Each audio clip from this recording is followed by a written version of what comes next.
राहुल गांधी के प्रदेश अध्यक्ष यानी कि राजेश राम और राहुल गांधी के भरोसेमंद सेनापति यानी कि बिहार के प्रभारी कृष्णा अल्लावरू, इन दोनों ने एक बात कही थी कांग्रेस को लेकर, कांग्रेस के स्टैंड को लेकर। वही स्टैंड कि कांग्रेस अब अपने अलाइज के पीछे पीछे चलने में भरोसा नहीं करती। और आज की तारीख में ऐसा लगता है राहुल गांधी ने उन बातों पर मुहर लगा दी है। मैं डे वन से एक बात कह रहा हूं कि जो लोग ये कह रहे हैं या ये समझ रहे हैं कि कृष्णा के काम से या राजेश राम के काम से राहुल नाराज हैं, उन सभी लोगों को शायद एक बड़ी गलतफहमी है। कृष्णा ने अपना काम मजबूती के साथ किया था और आज की तारीख में राहुल गांधी ने ऐसा क्या किया, क्या खबर आई जिसने ये बता दिया कि जो कुछ कृष्णा ने किया या जो कुछ राजेश राम ने किया, राहुल का उसमें पूरी तरीके से समर्थन था। यानी कि आरजेडी की पिछलग्गू नहीं बनना है, अपने बेस पर कदम बढ़ाना है, अपने बेस को मजबूत करना है। सारी बातें जरा विस्तार से। नमस्कार, मैं स्वप्निल और आप मुद्दा देख रहे हैं। दोस्तों आगे बढ़ें उससे पहले वही छोटी सी अपील। मुद्दा इन दिनों एक आर्थिक संकट से जूझ रहा है। एक तरफ हमारे मेन बैंक अकाउंट फ्रीज चल रहे हैं तो दूसरी तरफ हमारे 2.5 साल पुराने चैनल को हमसे लंबे समय तक छीन कर रखा गया था। हालांकि वो चैनल लौट आया है, सत्य की जीत हुई है, लेकिन डे टू डे ऑपरेशंस में मुद्दा को कुछ मुश्किलों का सामना फिलवक्त करना पड़ रहा है। आप चाहें तो छोटी छोटी मदद जरूर कीजिएगा। आपकी स्क्रीन पर क्यूआर कोड है, नीचे यूपीआई का नंबर भी। आगे बढ़ते और सबसे पहले आपकी स्क्रीन पर एक हेडलाइन है। जी हां, यह हेडलाइन बहुत कुछ कहती है। हालांकि आप कहने को यह कह सकते हैं कि यह हेडलाइन तो अंबानी साहब के चैनल की है, तो जाहिर सी बात है गोदी मीडिया की हेडलाइन है। निश्चित तौर पर यह गोदी मीडिया की हेडलाइन है, लेकिन इस हेडलाइन से इतर अगर आप विश्लेषण करें इस स्थिति का तो बहुत सारी बातें सामने आ जाती हैं। और ये बातें मैं आज से नहीं, बहुत पहले से कहता आ रहा हूं। अब इस पूरे मामले की चर्चा करें उससे पहले मैं आपको याद दिलाना चाहता हूं, राहुल गांधी ने बिहार में चुनाव प्रचार की शुरुआत कहां से की थी, कौन से प्रत्याशी थे वो? तो जवाब है कांग्रेस के प्रत्याशी उमेश राम। सबसे पहले राहुल ने जब बिहार में चुनावी प्रचार की शुरुआत करी तो उमेश राम की सीट पर पहुंचे और वहां से ही राहुल गांधी ने चुनाव प्रचार अभियान की शुरुआत की थी, बिगुल फूका था। अब दोस्तों आज की तारीख में 2 सीटें, कहलगांव की सीट और सुल्तानगंज की सीट, भागलपुर जिले की ये दोनों सीटें प्रतिष्ठा का प्रश्न लगातार कांग्रेस के लिए बनी हुई थी। यहां पर कुछ लोगों ने कहा कि फ्रेंडली फाइट होगी, खास तौर पर उन लोगों ने जो कांग्रेस के भीतर तो हैं, लेकिन वो कहीं ना कहीं कांग्रेस को, जब तक उनके हाथों में ताकत थी कांग्रेस की, वो आरजेडी के दफ्तर से कांग्रेस को चलाया करते थे। हालांकि वो इस फ्रेंडली फाइट के भी खिलाफ थे। वो पहले तो यही चाहते थे कि आरजेडी यहां पर चुनाव लड़े, कांग्रेस यहां पर चुनाव ना लड़े। लेकिन कांग्रेस ने ये सीटें नहीं छोड़ी, राजेश राम ने नहीं छोड़ी, कृष्णा अल्लावरू ने नहीं छोड़ी। कहलगांव की सीट पर प्रवीण कुशवाहा को टिकट दिया गया तो दूसरी तरफ ललन यादव को टिकट थमाया गया यहीं की सुल्तानगंज सीट से। अब जिस बयान का मैंने जिक्र किया था राजेश राम के या फिर के कृष्णा अल्लावरू के, जरा उन दोनों बयानों को भी याद कर लीजिए। कुटुंबा की सीट से राजेश राम विधायक हैं, उनके पिताजी उस सीट से विधायक रहे हैं। और इस बार जब टिकट बंटवारा हो रहा था, सीट बंटवारा हो रहा था, सीट शेयरिंग हो रही थी, तो इस बात का भी जिक्र आया, बीच में खूब खबरें चली कि आरजेडी कुटुंबा की सीट से दावा ठोक सकती है और कुटुंबा की सीट पर भी फ्रेंडली फाइट हो सकती है। यानी कि कांग्रेस के प्रदेश अध्यक्ष की सीट पर भी फ्रेंडली फाइट हो सकती है। हालांकि ऐसा हुआ नहीं, लेकिन ऐसा होने की जब संभावनाएं दिख रही थी, उसी बीच राजेश राम ने एक सीधा बयान दिया था आरजेडी से नाराज होते हुए। उन्होंने कहा था कि चुनाव में फ्रेंडली कुछ भी नहीं होता है, जब मैदान में उतरते हैं तो कुछ भी फ्रेंडली नहीं होता, कुछ भी दोस्ताना नहीं होता, वहां पर डायरेक्ट फाइट होती है, फ्रेंडली फाइट नहीं होती। उसके बाद एक निजी डिजिटल प्लेटफॉर्म को एक साक्षात्कार देते हुए बिहार की कांग्रेस प्रभारी कृष्णा अल्लावरू ने भी उन्हीं की बात दोहराई थी और उन्होंने कहा था कि चुनाव में कुछ भी फ्रेंडली नहीं होता है। फ्रेंडली फाइट वाली बात जरूर हो रही है, लेकिन चुनाव में कुछ भी फ्रेंडली होता नहीं है और ऐसी 9 सीटें हैं जहां पर यह सब कुछ चल रहा है। लेकिन देखते हैं जहां पर भी हो रहा है वहां पर कांग्रेस मजबूती के साथ लड़ेगी। अब ये तो हो गई कृष्णा अल्लावरू और राजेश राम की बात, लेकिन राहुल गांधी ने ऐसा क्या किया और ऐसा किया तो उसके पीछे की वजह क्या रही। महागठबंधन के मुख्यमंत्री पद के उम्मीदवार यानी कि तेजस्वी यादव वो कहलगांव पहुंचे, आरजेडी का मंच सजा और उस मंच पर सीपीआई का झंडा जरूर था, उस मंच पर आरजेडी का झंडा जरूर था उस सभा में, लेकिन कांग्रेस का झंडा वहां से नदारद था। तेजस्वी यादव ने अपने प्रत्याशी के लिए वहां से वोट मांगे, जनसभा में अपील करी, आरजेडी को जिताने की बात करी। इसके बाद राहुल गांधी ने अपने मंच पर प्रवीण कुशवाहा को भी बुलाया। अपने मंच पर उन्होंने सीधे तौर पर ललन यादव को भी बुलाया।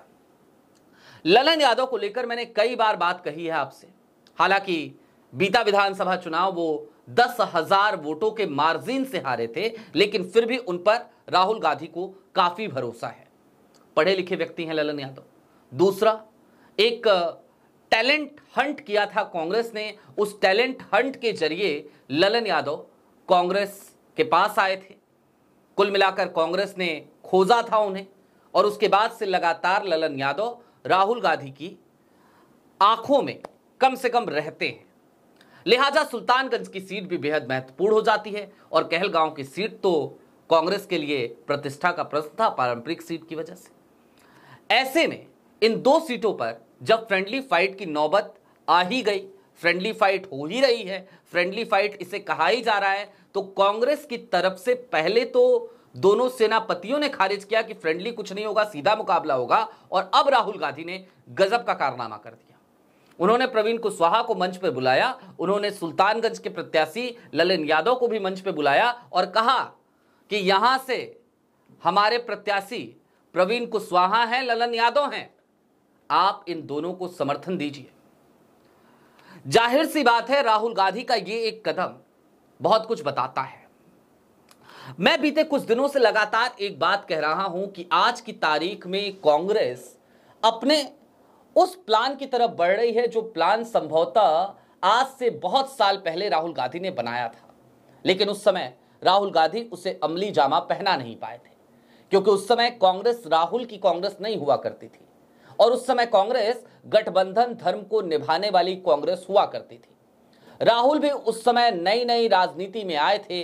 लोग यही समझते थे जुमा 4 दिन के नमाजी हैं और ऐसे में 4 वक्त दिन का नमाजी कुछ ज्यादा ही नमाज पढ़ता है।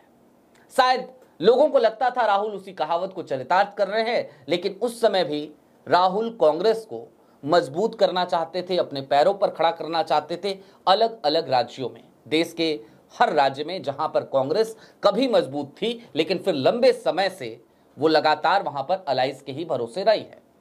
ऐसा ही राज्य तो बिहार है।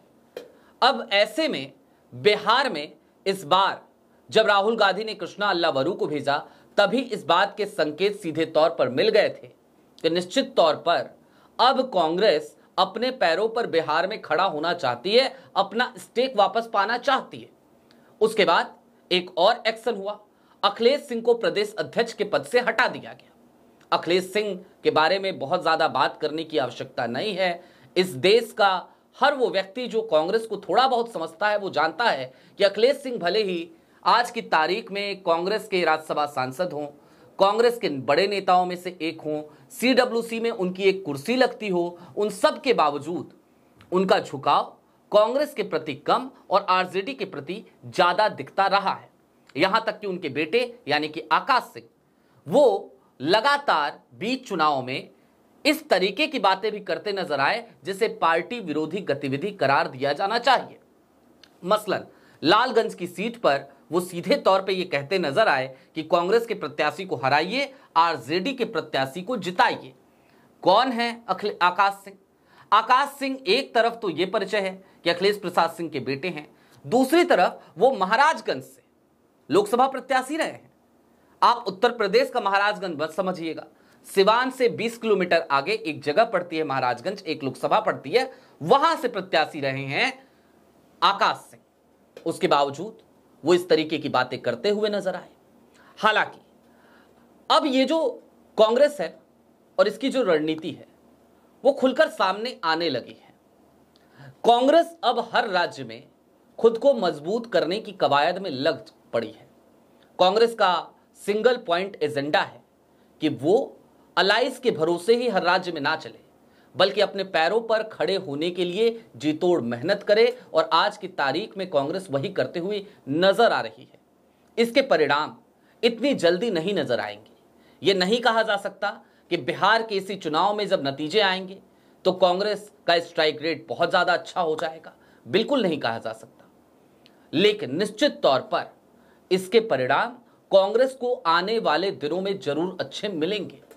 ये संगठन सृजन का वो अभियान है जहां पर कांग्रेस को लंबे वक्त से काम करने की जरूरत थी, जिस पर कांग्रेस ने अभी जाकर काम करना शुरू किया है। भारतीय जनता पार्टी यूं ही एक दिन में मजबूत नहीं हो गई।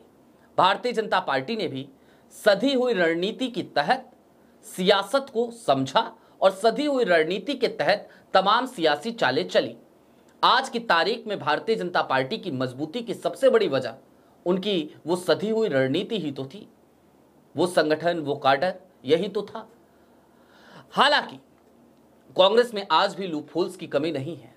जिला अध्यक्षों की जगह जगह नियुक्तियां हो रही हैं, उसमें 50 गलतियां पाई जा रही हैं। छत्तीसगढ़ में पूर्व विधायक ने आज की तारीख में एक आरोप लगाया कि जिला अध्यक्ष के लिए 5 से 7 लाख रुपए की डिमांड की जा रही है। निश्चित तौर पर इस तरीके के आरोपों से घिरी हुई कांग्रेस को अभी और ज्यादा आत्ममंथन करने की जरूरत जरूर है। लेकिन इन सब के बावजूद यदि आज की तारीख में कांग्रेस सकारात्मकता के साथ इस तरीके के कदम उठा रही है कि वो भारतीय जनता पार्टी से तो टक्कर ले ही रही है, लेकिन अलायंस को भी दो टूक संदेश देने से परहेज नहीं कर रही, तो निश्चित तौर पर यह कांग्रेस के कार्यकर्ताओं के लिए एक शुभ संकेत जरूर है।